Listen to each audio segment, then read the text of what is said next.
Ang lahat po magsabi ng Praise the Lord.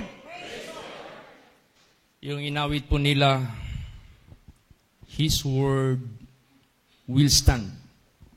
Ang ibig sabihin nito, anuman ang sinalita ng Diyos na nakasulat dito po sa Biblia, ito po ang tatayo.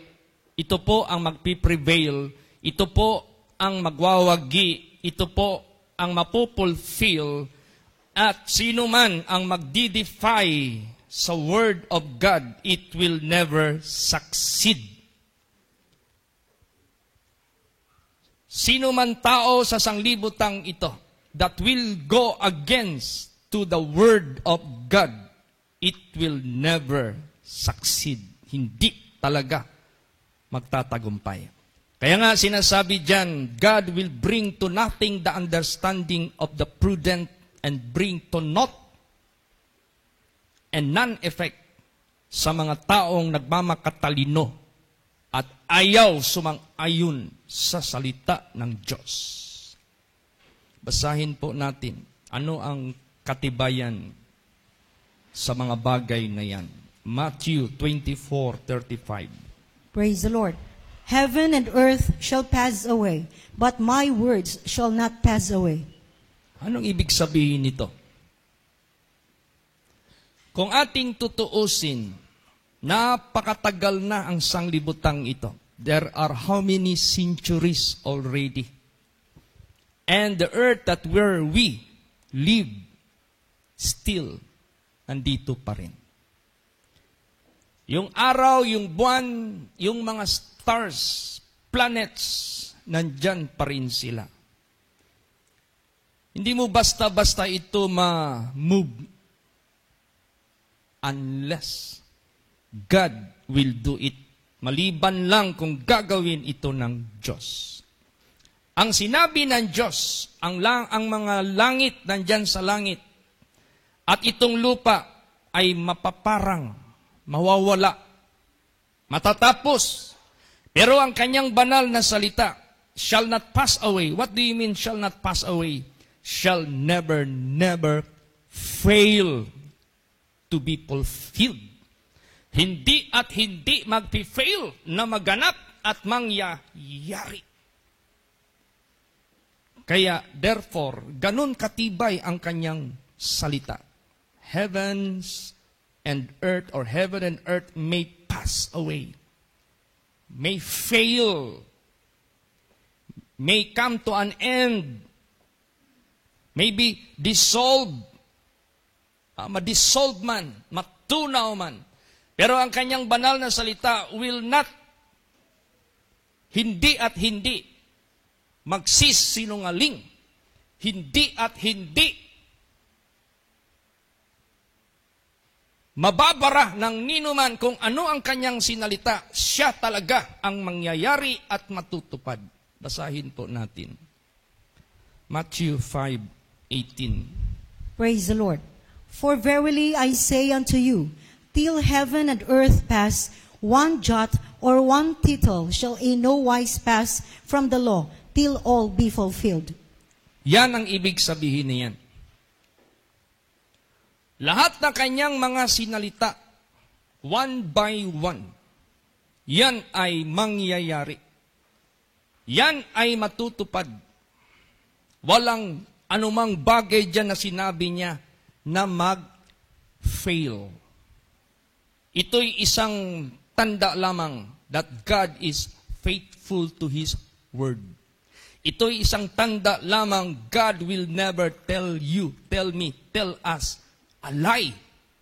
Tanda lamang ito, whatsoever hath spoken, this will come to pass. Mangyayari yan. So, anong sabihin niya? 100% He will make it good. Basahin natin. Numbers 23:19. Praise the Lord.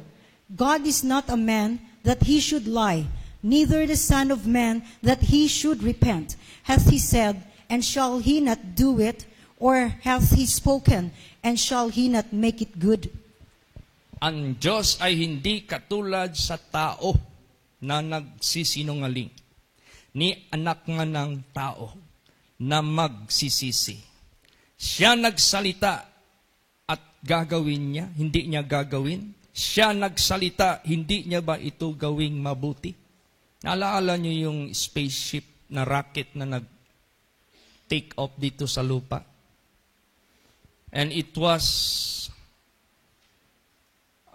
boarded with 7 scientists.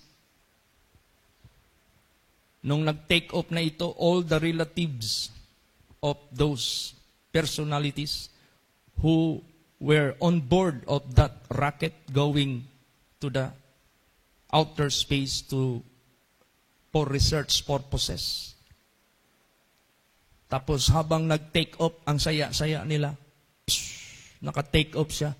But in the middle of the air, bigla na lang sumabog. Their purposes were aborted. Their purposes were canceled. Their purposes was failed. Then after that explosion, pinakita yung mga relatives doon are crying for prostration. Hindi ganun ang Diyos katulad mo sa tao.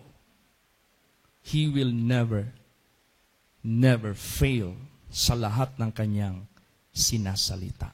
So therefore, do not ever go against to His word. But you must go with Him. Do not go against with the word of God, but rather go along with God. Sabayan natin ang Diyos. Kasi ang langit at ang lupa mapaparang man, but if we abide in His word obediently, faithfully, we shall abide forever because His word will never pass away. That's why sinasabi diyan, do not love the world, neither the things that are in this world, which are lust of the flesh, lust of the eyes, pride of life, that is not of the Father, but that is of the world. The world passeth away, and the lust thereof. But whosoever doeth the will of the Father, that is being written in His holy scripture, which is, we can call it word of God, if you abide and if you do the will of God, you will abide forever. And that is the purpose of God. Why we should go along with God. Why we should believe to His word. Why we should believe and obediently follow His word. Para hindi tayo mapaparang together with the world. But we shall abide forever in the place where He prepared, wherein we will dwell there and live there endlessly, eternally, go along with God forever and ever. Ganon ang salita ng Diyos. Praise the Lord!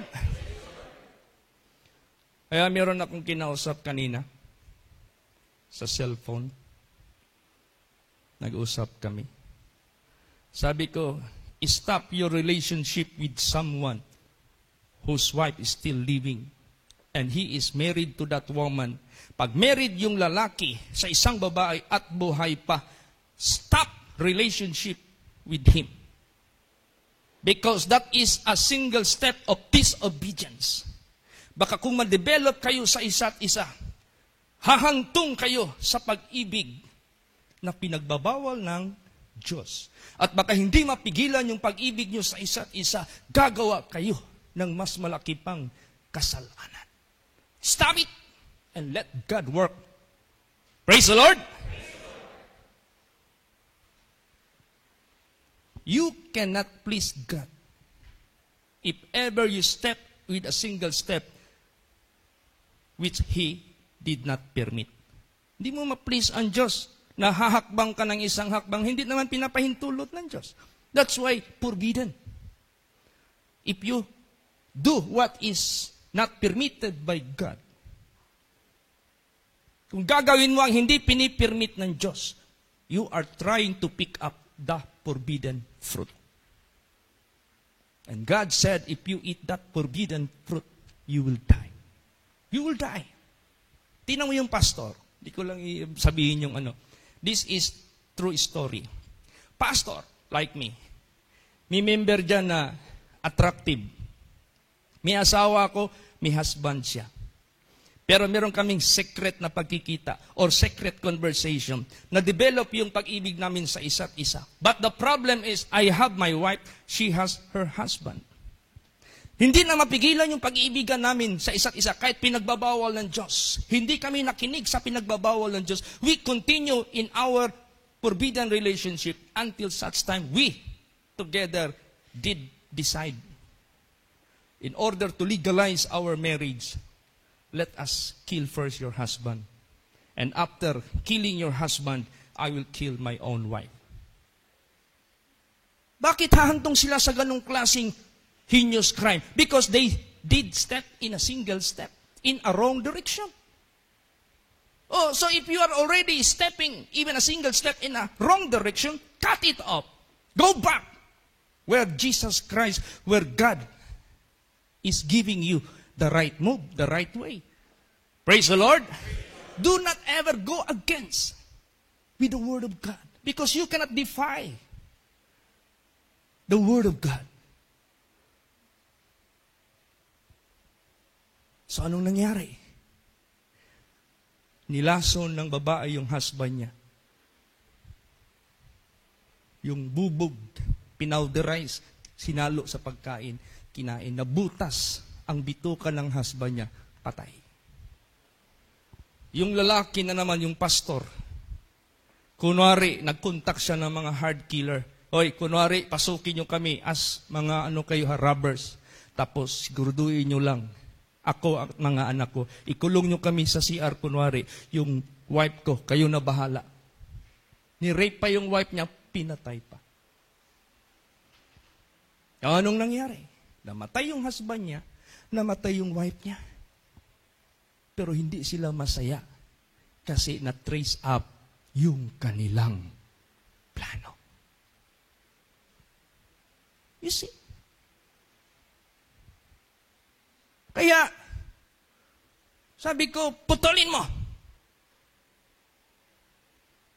Let God move in accordance to His righteousness. Follow after the move of God. Praise the Lord. There is a way which seemeth right unto a man's eye, but the end thereof are the ways of death. Merong tingin sa tao matuwid, pero yung dulo niyan, kamatayan. Mamaya hahabol yung lalaki sa'yo, gagawa kayo. Alangan magkita kayo dyan sa, saan ka? Magrosaryo lang kayo? Wala kayong gagawin? Oh, cut it out. Putulin. Tingnan natin kung sinong susunod o hindi sa salita ng Diyos. Praise the Lord. Sumunod tayo lahat. Anong advice dito sa Word of God? Do not defy. Huwag mong hamunin. Huwag mong i-challenge ang salita ng Diyos.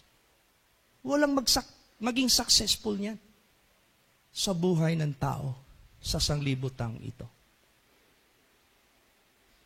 Dito tayo sa pangako ng Diyos. Diyan tayo. Kapag sabi ng Diyos, if you obey me, I will bless you. Praise the Lord. Oo. Kasi ngayon, kung hindi mamatay yung asawa mo, mag-isip ka, ano kaya gawin ko nito? Gagawa na lang kaya ako ng paraan para matudas yun. May kilala naman akong heart. Matitempt ka talaga. Hindi ka nakapaghintay eh. Pero kung hindi ka maghakbang ng ano, hayaan mo lang ang Diyos. Huwag mo ilagay yung sa kamay mo mismo. Huwag. Ganun po yan. Praise the Lord.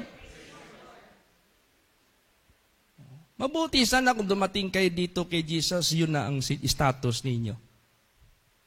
Ipo-forgive ka ni Jesus. Forgiven ka. Pero kung papasukin mo pa at alam mo na yung salita ng Diyos, that is another story. Alam mo na yung mali, papasukin mo pa. You are not innocent. Tingnan mo yung nakabangga ng security guard. Nakita na niya yung security guard na bunggo niya. Don't tell me he didn't notice. If you are a driver, usually you are looking toward the front. Driving ka Nandyan sa front yung buti sana kung sa likod na bunggo. Sa harap Pag bunggo, natumba yung security. Siyempre, pag natumba ang security, it is already under nasa ilalim na siya. Anong ginawa niya? He disregard the situation. Tinuloy niya pa rin. Dinaipit yung security. Anong kaso? Prostrated murder. Bakit? Alam mo na yun Bakit mo pa sinagasalaan? See? Kaya sa buhay natin, do not defy the word of God. Pero kung sumunod tayo sa ating Panginoong Diyos, I tell you, He is faithful to His promise. Mas mabuti pang sumunod tayo. May maaasahan pa tayo. Praise the Lord! Kaya kung hindi tayo susunod, wala tayong maasahan galing sa ating Diyos na magre-reward sa atin both here and up there. Basahin natin. Psalms 89:34. Praise the Lord. My covenant will I not break, nor alter the things that is gone out of my lips. Yes, hindi niya sisirain yung covenant. Mas mabuti pa sumunod na lang tayo sa Kanya.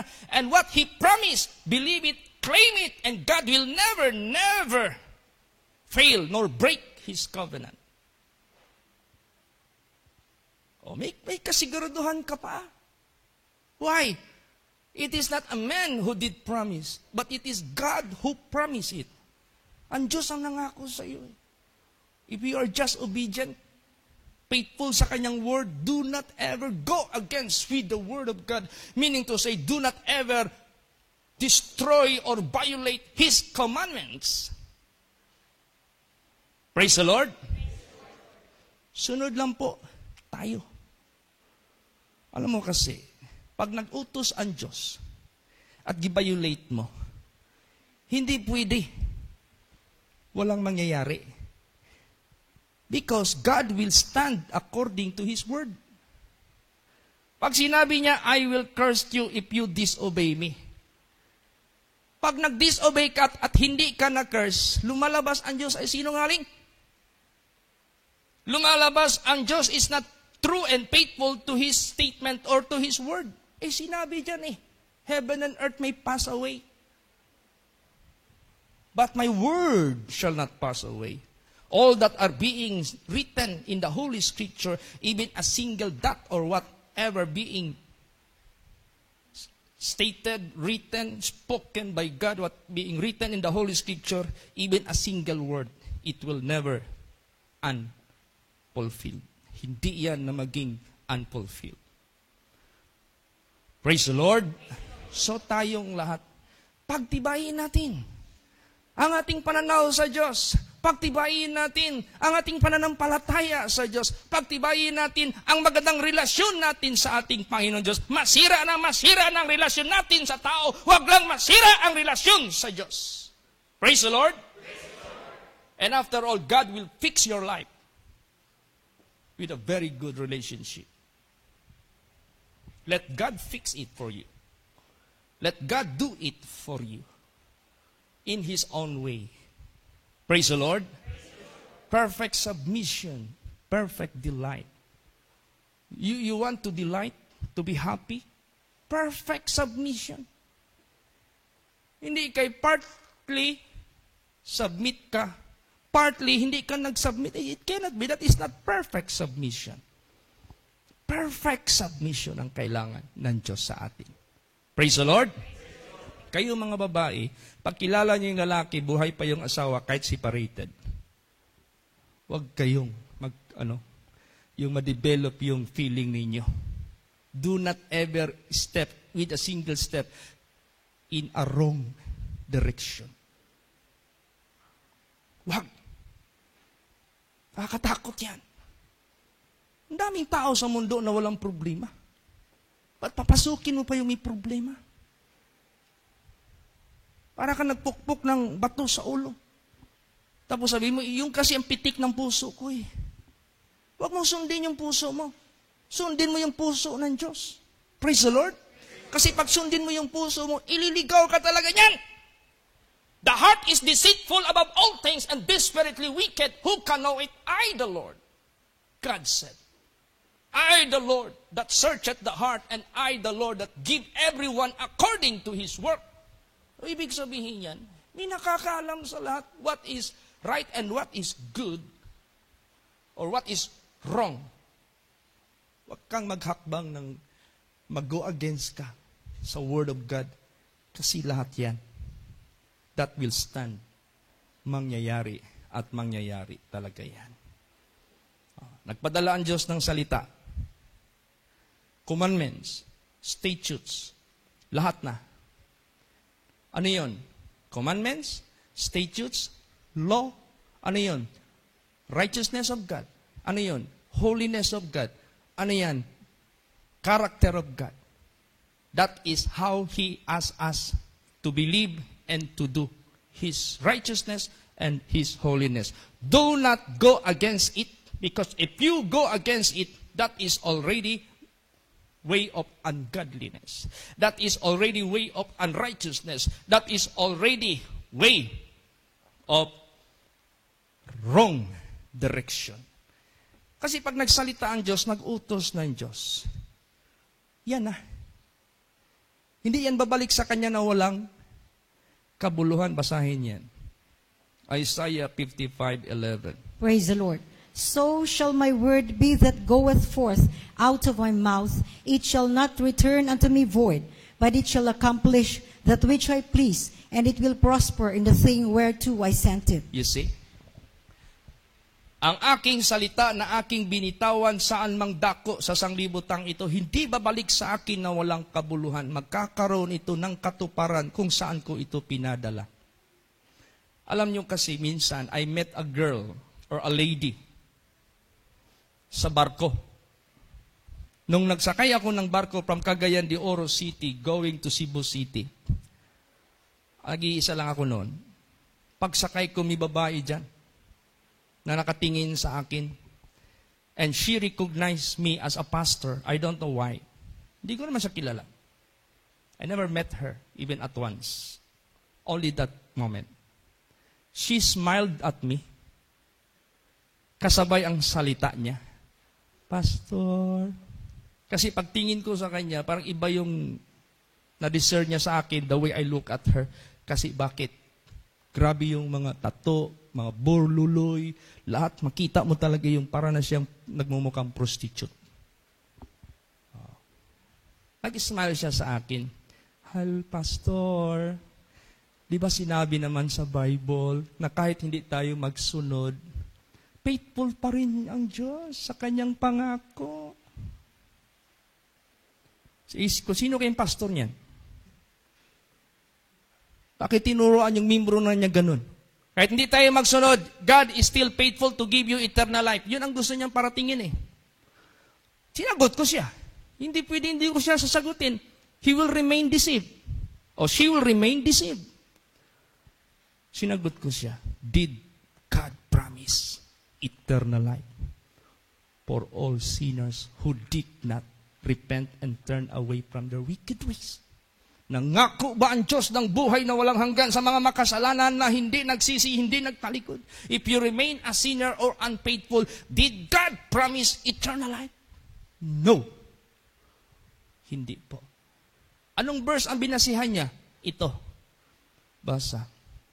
2 Timothy 2:13. Praise the Lord. If we believe not, yet He abideth faithful. He cannot deny Himself. Yan ang kanyang giklaim. Kahit hindi pa tayo maniwala, kahit hindi pa tayo susunod, but God will be still faithful. God will be still. He cannot deny Himself. That's true. But, what He is going to do, that He cannot deny Himself. What He is going to do, that He will abide faithful. Faithful to all His statements, negative or positive. He cannot deny Himself what He promised to those who are deserving to be cast into hell. He will do it. He cannot deny Himself. What happened to Adam and Eve? Sadyang naglagay ang Diyos ng tree of life so that after the lifespan of these creatures of God, they have the opportunity to pick up and eat the tree of life, and they might have everlasting life, and they will never die, not physically but spiritually. But how come God forbidden them to pick up the fruit of the life, tree of life? Because they were disobedient. If you are disobedient, you have no right to take the tree of life. He will stand. He will not deny that. He will be faithful to his statement. But if you are faithful, God will give you the right. If you keep his commandments, God will give you the right to take the tree of life, and you may have everlasting life. God will stand for his word. Praise the Lord. Hindi niya alam yung kadikit na verse na i-claim niya, naka-state na dyan. Basa. 2 Timothy 2:12. Praise the Lord. If we suffer, we shall also reign with him. If we deny him, he also will deny us. Yan ang gagawin ng Diyos. Di mo alam yan? If you deny him, he will also deny you. If we deny him, he shall also deny us. But if we suffer with him, go along with God, go along with him, we will reign with him. Yan ang totoo. Praise the Lord. Kaya, yun nga, pag mag-pray tayo mga pastors sa worship natin, bago tayo mag-end ng amen, sabihin natin, Lord Jesus, surround us with your angels. Cover us with your precious blood. You know why? If you will not secure the hearers, ititwist ni Satanas yung preaching mo kahit nakaupo sila, kahit nakaharap yan sa iyo. Pag nandyan si Satanas, ititwist nila yan. Kaya sabi sa akin ni Pastor Ogie na may gift of vision during June 15, sabi niya, Pastor Chit, may nakita ako kanina while we have in our service. Merong puti na nakatayo. Bigla na lang nagladlad ng pakpak. Pa! Tapos marami pala sila. Dito, dito, dito, dyan, dyan, dyan, dyan. So ang buong sanctuary napalibutan ng mga angels. Tapos doon sa atip, napalibutan din ng mga angels. Dami nila. Protected tayo. Above sa mga angels, above sa roof ng ating simbahan, yung kadiliman, humahanap ng butas. Saan sila makapasok? We do not fight against flesh and blood, but against principalities in high places. Satan, prince of the air, nandyan yan sila. That's why every time you conduct a service in the church or in any places, houses, public places, wherever may be, always say before closing your prayer, in opening prayer, Lord, surround us with your angels. Cover us with your precious blood. Even though you make it million times, it will never be a nonsense. Maybe people will criticize you. How is it your prayer always like this, always like that? Surround us with your angels, cover us with... Yes, we must do that. That is not nonsense. Praise the Lord. Because we need to protect the hearers from our enemy. Ganun po. Importante masyado yung salita ng Diyos. But still, ganito. It is not God to decide for you. Neither the pastor will decide for you. But it is you must decide for you. Sabihin mo, bakit na heaven si ganito? It is his choice. Bakit na impyerno siya ganito? It is his choice. Still, the choice is in our hand. You choose what God recommended. That's why God said, I set before you two things, life and death. Choose life. Praise the Lord. God never recommends death. Hindi talaga nagre-recommend ang Diyos ng kamatayan. Kaya, therefore, yung Word of God na ito, wag natin itong salungatin. Kasi, wag mong sabihin, yung impyerno, para lang yan sa mga naniniwala ng Diyos, mag-iipik yan. Parang yung kulam. Kung naniniwala ka ng kulam, matatablan ka ng kulam. Pag hindi ka naniniwala ng kulam, hindi yang tatalab sa'yo. Kasi hindi ka naman naniwala.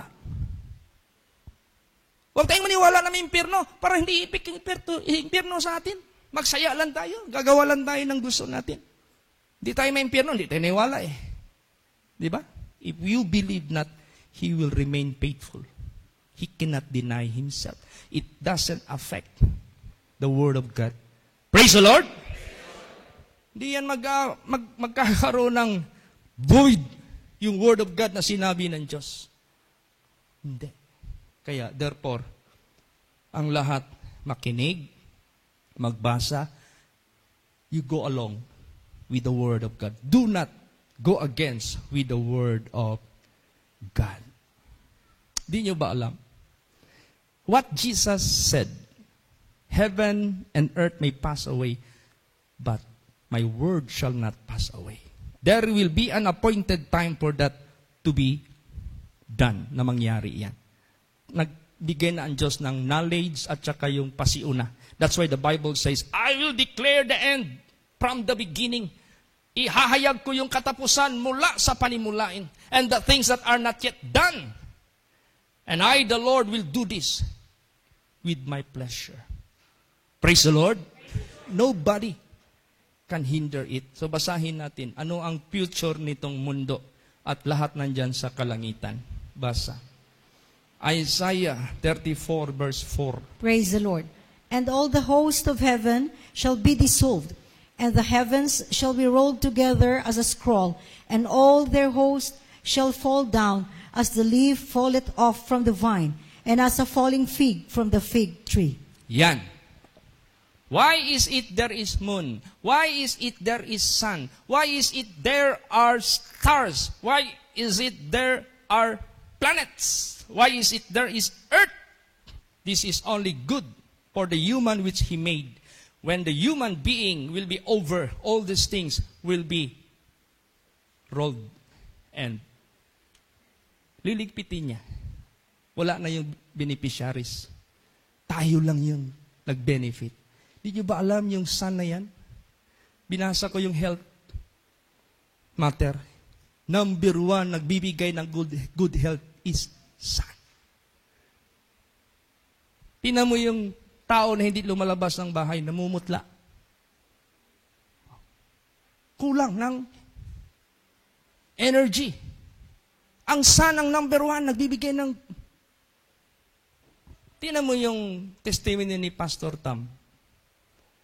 Punong kahoy, mangga, punong kahoy. Kung ano yung bunga na laging natatamaan ng sun, yun ang malaki. Yun ang maganda ang pag-develop. Yun ang nahihinog. Kaya, pagtingin ni Pastor Tam nung bata pa siya na, kung ano yung pongpong dyan at yun ang natatamaan ng araw, yun ang target niya. Kasi alam niya, yun ang magandang.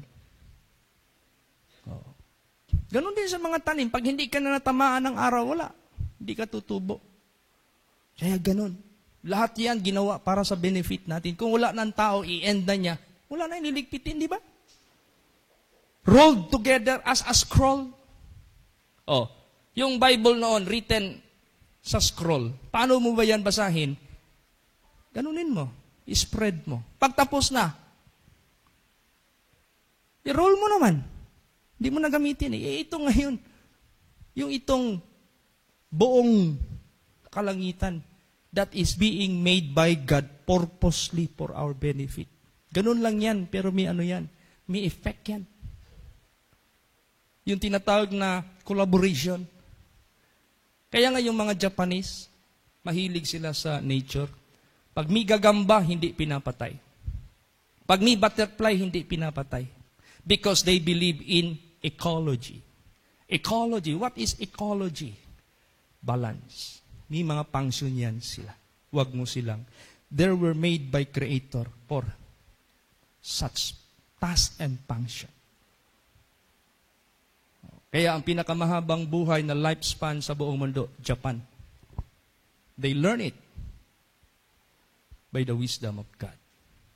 Kaya pag matapos na yung mga tao sa mundong ito, liligpitin lahat yan ng Diyos. Kaya nga sabi nga, heaven and earth may pass away. Hindi yan sinabi ng Diyos para kunwari na matibay yung word of God. Gagawin ng Diyos yan. Praise the Lord. Basa pa. Psalms 102, 25 hanggang 26. Praise the Lord. Of old hast thou laid the foundation of the earth, and the heavens are the work of thy hands. They shall perish, but thou shalt endure. Yea, all of them shall wax old like a garment. As a vesture shalt thou change them, and they shall be changed. Yan. Ang pundasyon ng mundo at ang kalangitan, pareho yan gawa ng kamay mo. Pero sila'y mapaparang. They shall perish. They shall come to an end from its existence. Mawawala yan. Wala yan lahat. Pero ikaw na gumawa, thou shalt endure. Oo, lahat sila will wax old like a garment. Kaya tuloy, sabi ni Jesus Christ, do not lay your treasure on earth, where moth and rust that corrupt and thieves rob through. Not meaning to say we are not going to have these necessities for our use, but do not idolize them. That without these things you will be so much sorrowful. What is important? You have God with you. Praise the Lord. Kasi may mga tao pag walang ganito, wala. Magpakamatay. Alam mo yung mga puti? Kung business nila magbagsak, mag-suicide dyan sila. Parang wala na sila nakikitang kinabukasan. Because they lack one thing, which is God. Kaya lahat, mahinto lahat ito. They shall perish, but He who created it shall endure. Praise the Lord! So, saan ka mag-go along? Sino ang sasamahan mo? Enoch walked with God. And he was not found because God took him. Where he went, saan siya pumunta? He was with God in his place. You want to walk with God? How to walk with God? Agree with God. How to walk with God? Do not disagree with God, with His Word. Huwag kang mag-disagree sa kanyang mga salita. You always agree. Praise the Lord. And if you walk with God, you will be like Enoch, whose name is written in the book of life. You are already in the manifesto. Your name is manifest already. Mag-flight ka na. You have already your air ticket. If you are walking together with God, because you agree with God. You never disagree with His Word. Ganun ang gusto ng Diyos sa bawat isa sa atin. Praise the Lord! Basahin pa. Isaiah 51 verse 6. Praise the Lord. Lift up your eyes to the heavens and look upon the earth beneath. For the heavens shall vanish away like smoke, and the earth shall wax old like a garment, and they that dwell therein shall die in like manner. But my salvation shall be forever, and my righteousness shall not be abolished. Praise the Lord. Praise the Lord! Lahat maluluma at lahat nakatira mamamatay with the same manner. Subalit ang kaligtasan ko, sabi ng Diyos, walang hanggan. Ang katuwiran ko, hindi ma-abolish. So, do not abolish His commandments. Praise the Lord! If you do not abolish His commandments, you will be with Him forever. Kasi sumama ka sa Kanya, you agree with God. Do not ever abolish the righteousness of God by transgressing, by violating, by disobeying. If you do so, you will face the consequence. You will pass away together with the world and the lust thereof. Kaya piliin natin to be obedient sa kanyang banal na salita ng Diyos. Do not ever choose the worldliness which is usually are not doing according to the commandments of God. That's why the Bible says, be not conformed to this world. Tingnan mo yung mga husbands na lumaban sa Word of God, na binigyan ko ng Word of God.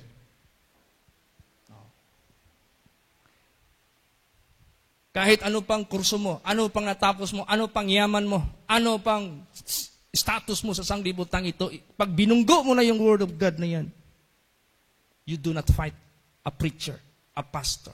You are fighting against the Creator. Tingnan mo yung nagreklamo sa akin na asawa, pastor cheat. Yung husband ko, nahuli ko yung cellphone niya, may ibang ka-text mate at nagkikita sila sa motel. Matrace man yan. Nabasa niya man. Yung conversation, siyempre, magsabi yung husband niya, saan ka? Magsagot, nandito ako. Nakabook na ba tayo doon sa Queensland? Tapos na. Nag-reserve ako ng extension in kaso hindi tayo, alam mo naman. Ang ganda ng ano nila, sweet na sweet sila. Nung nabasa ng misis, ikaw, cellphone, ang dahilan. Kaya ang aking husband nagkirida. Pinagsak niyang cellphone, basag. Principal yung cellphone niya. Pag sweldo, bili ng cellphone. Inimbita niya ako para basagin yung kasalanan sa puso ng kanyang husband. Pumunta ako doon as a preacher. Alam ko yung kaso na inimbita ako dahil adultery ang case. Alangan mag-preach ako doon ng Christmas. Alangan mag-preach ako doon ng Holy Week. Alangan mag-preach ako doon ng kung ano-ano pa. Nag-preach ako according sa kaso. According to the Word of God, you transgress the commandments of God. Therefore, you must repent. Pag-uwi ko, tawag ang misis sa akin. Brad Chit, nag-away kami ng husband ko. Galit na galit siya sa iyo. At pinagalitan niya ako. Bakit ko daw inimbita kita? Nag-away talaga kami. Dahil natamaan siya. Mabuti nga natamaan siya eh. Para mag-repent siya at hindi na siya mamamatay sa kanyang kasalanan. That is how God loves him. Praise the Lord. That's why the Bible says, because they did not receive the love of God, God sending them a strong delusion that they should believe a lie so that they might be dumb. It is very dangerous if you refuse the love of God. Where will you go? Is there any other who loves you as what God loved you? Wala na. If you refuse the love of God, you refuse your own salvation. Away sila. Isang beses, nag-drive yung husband niya. Kainom, konti. Nasilawan siya sa araw. Pumasok yung sasakyan niya sa bus. Tapos tumawag sa akin ang misis, Bratchit! Yung iyak niya talagang ano talaga. Ano nangyari, sister? Si husband ko, hindi ko na ma-recognize yung mukha. Na sobrang impact ng aksidente. Kung hindi lang sa wedding ring namin na nandoon yung nakatatak yung pangalan ko, hindi ko na ma-recognize. Nandito siya ngayon sa morgue. Patay. Wala na. Ako rin nag-service doon para sa kanyang comfort sa mga family. That is how God asking you to repent. If you refuse, you are trying to hate yourself. Para na rin kinaputan mo yung sarili mo. Ayaw ng Diyos yan. Praise the Lord. Ayaw ng Diyos na ganun po ang mangyari. Then, second na naman. Hindi ko lang iyan yung complete name. Yun na. Ang asawa din lumapit din sa akin. Pastor, yung husband ko nangabit. Ano ngayon ang gusto mo? Ano request mo sa akin? Kasi 1 day sa kabit niya noon, 6 days sa akin, parang natolerate ko pa. Nabaliktad na ngayon. 1 day na lang sa akin. 6 days doon sa kabit niya. At ang kinabit niya, kapatid ko pa, nakababata kong kapatid. Sabi ko, so, what is your request? Imbitahin kita magbigay ng Word of God. Para magsisi yung husband ko. Kailan? Sa birthday ng anak ko na eldest son namin. Nandyan yan, favorite son niya yan. Punta ako. Kasi nagdating na yung birthday ng anak niya. Bigay na naman ako ng Word of God. Please come. Naintindihan niyo po ba yung salita ng Diyos? Sabi niya sa akin, bakit? Kasalanan bang umibig ng 2, 3, 4, 5? Ayaw niya pa rin magsisi. Ayaw niya pa rin magpakumbaba. In-insist niya pa ang kamalian niya. Ano pang i-pray ko sa kanya? If that is his reply, wala akong nagawa. Tapos magbigay ako ng Word of God dyan sa kapatid niya. Magdaan-daan niya habang ako nagpipreach. Sabihin niya sa akin, magbalik na naman yan. Hindi nag-upo para makinig. Dadaan-daan. Isnab. Huwag mong kalabanin. Because the Word of God will stand and no one can defy the Word of God. Isang beses, bumili ng brand new na motor. Pagpasok niya sa asyenda niya, merong 2 tao nagtago sa nyug. I-stretch yung alambre. Nasabit yung leeg na tumba. Lumapit yung mga carnappers. Binaril. Kumuha yung isa ng kris. Hinampas kung saan hinampas.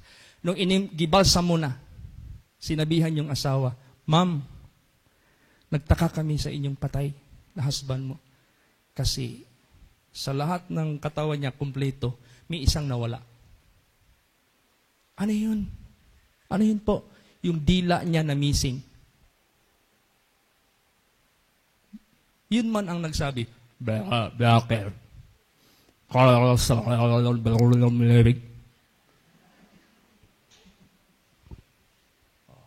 Inimbita naman ako mag-preach dyan sa gold mining plant. Nandoon yung owner, si Don Antonio Go. Don ka, ang nagsasalita sa iyo, King of Kings, Lord of Lords. You must bow down yourself and obey His command. Nagbigay ako ng Word of God doon. Nandoon yung metallurgists, nandoon yung mga engineers. Matalas yung Word of God. Ewan ko, bakit matalas masyado yung Word of God? Puro immoralities. Hindi ko alam yung may-ari. Babaero, sabungiro, lasinggiro. Nandiyan na ang mga immoralities. Pag alis ko, Aboy, yung pamangkin niya. Sino yung pastor na inimbita mo dito? Huwag mo nang imbitahin yun, ha? Pinapatamaan niya ako. Ibig sabihin yan, natamaan siya to save him. Praise the Lord. Ayaw niyang mag-receive sa love of God. Hindi naman ako nag-end ng impyerno. Nag-end naman ako ng kaharian ng Diyos if you humble. Hindi man niya tinanggap. Hindi ka rin pwede mag-preach, puro na lang negative. Hindi mo ipahayag yung positive. Lahat ihadayag mo yan. Kaya nga sabi nga ni Paul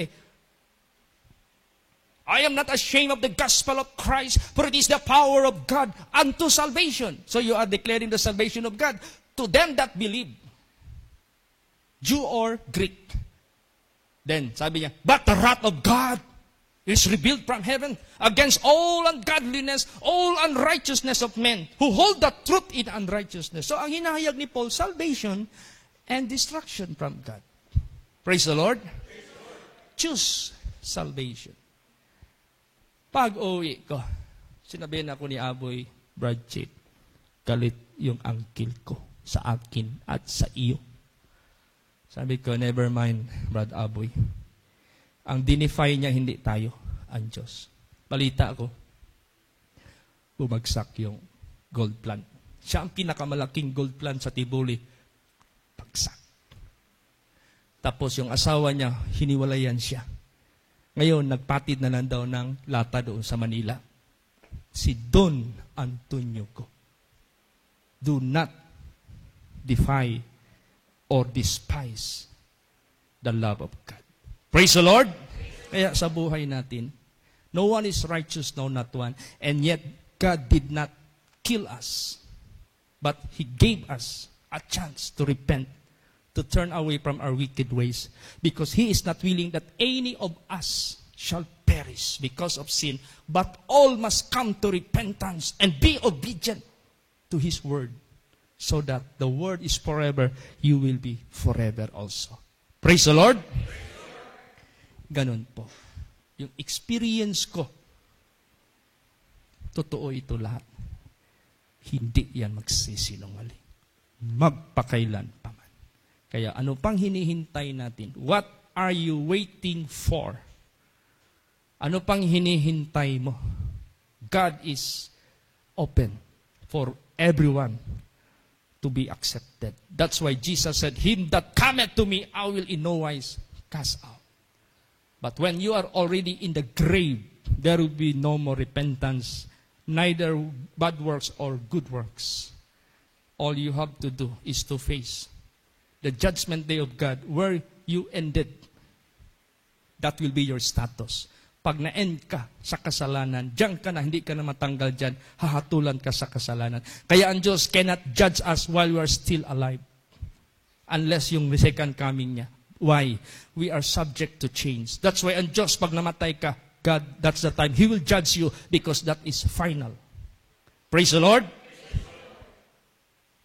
Kaya mag-ingat tayo. That's why God said, you want to secure your salvation?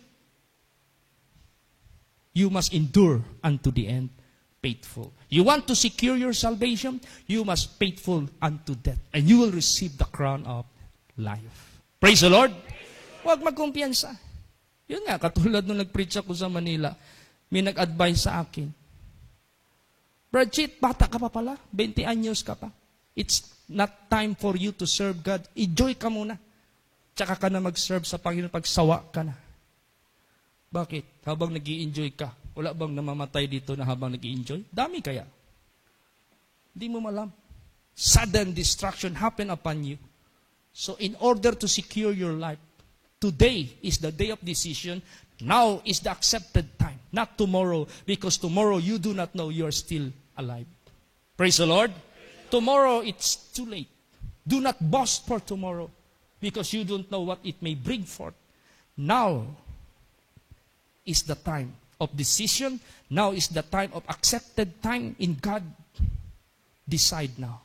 Di ba sabi ko na sa inyo, pag mag-closing prayer tayo, you have to pray as your response to the message of God. Kayo, mag-text kayo sa kaibigan nyo, hindi kayo i-reply, ano maramdaman ninyo? Di ba ma-hurt kayo? Uy, nag-text ako sa iyo, tapos nakita ko na sin mo. Wala ka man lang reply. Ganun din ang Diyos. After preaching, nagbibigay siya ng love niya sa inyo, wala ka man lang reply sa closing prayer, parang wala kang narinig. Then, you must reply properly, appropriately, as what God is expecting from you. Praise the Lord. So do not defy the word of God. Wag. Lalot na may mga paalaala na, pinipilayan ka na. Eh kung ang liig ang mabali mo, ayaw mo pang sumunod. Di ba nakalagay dyan sa Bible? He that is often reproved and hardeneth his neck shall be broken and without remedy. Yun ang mahirap. Kaya, lubos-lubusin na natin, magpagamit man tayo, maglingkod man tayo sa Panginoong Diyos, let God control full sa buhay natin. Praise the Lord! Para maging successful ang lahat ng mong gagawin. Wherever you go, whatever you do, you may have a good success. How? Do not this book depart from you, but that you may observe therein that are being written. Para ma-observe mo. Huwag mo ihiwalay itong book para matupad mo ano yung nakasulat dyan so that you may have a good success. Praise the Lord. So, Ganun po. Kaya pasalamat tayo sa ating Panginoong Diyos. No one can defy the Word of God will succeed. All we have to do, go along with God. And God will go along. Alam mo, napaiyak ako kanina. You know why? Why I was crying when that song was being in render, habang nire-render pa. Pag sabi sa awit, go along, I was crying. Sabi ko, Lord, I cannot reach this time being your servant kung wala ka sa akin. Then I imagine ko yung mga temptation, mga trials, lahat-lahat. How God, go along with me and preserve me. Kung wala siya, wala talaga. I cannot endure. Without Him, we can do nothing. Kaya habang ginawit, I was crying secretly. Sabi ko, Lord, thank you for giving me such real situation. If you did not go with me, I cannot reach this moment as what I am. Kaya sabi ni Paul, I am what I am by the grace of God. Praise the Lord. Because God go along with Him. Kaya, therefore, panindigan tayong lahat. Go along with God and God will go along with you. Kayo na hindi pa nababaptize, mag-decide kayo. Praise the Lord. Kasi ang baptism kasi, it is a decision that you are going to surrender your life to God.